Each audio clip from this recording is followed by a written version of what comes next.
120,000 things at $1. But when you start thinking about what does that actually mean, this is sort of what I start talking about when I talk about closing the revenue gap. That you've got to connect your prices to wherever you're trying to go from a revenue perspective, right? So 6 things at $20,000. And then what does that mean for me in terms of a month-to-month kind of thing?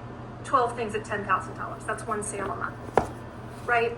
So a lot of times when we price our services or our products, we do that kind of in a vacuum from the amount of money that we want to make. And so for most of us, if you're selling your time,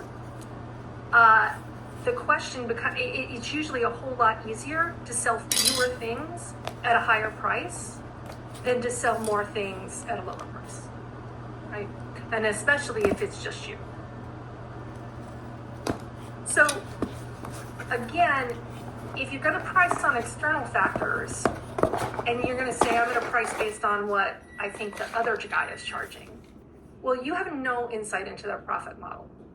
So if you find out online that someone's charging $1,000 for the exact same service that you are offering, they might be doing it for $1,000, but they might be spending 900 of those dollars getting people to buy it at that price, right? You just don't know. And they might have other products in their portfolio that they don't show online or that you don't know about.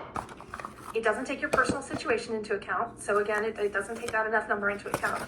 And the other thing is, if you set your rates based on what the other person is charging, and you say, okay, well, they charge $200, so I'm going to charge $200. But you need to make $400 at the volume that you do to get to your revenue goal, to get to your enough number. You have no way of knowing whether or not someone is eventually going to pay you $400 for that service, right? So there's no way to validate whether or not your business can get to that revenue threshold that you're looking for.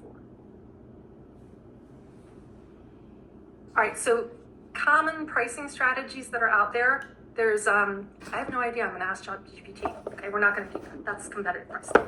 Yeah, that's all you're going to get is they're going to scrape in from the internet what everybody else is charging, right? Cost plus, right? If you've got a product or something, you can cover the components and then mark that up. But if you're selling your time, that doesn't really work.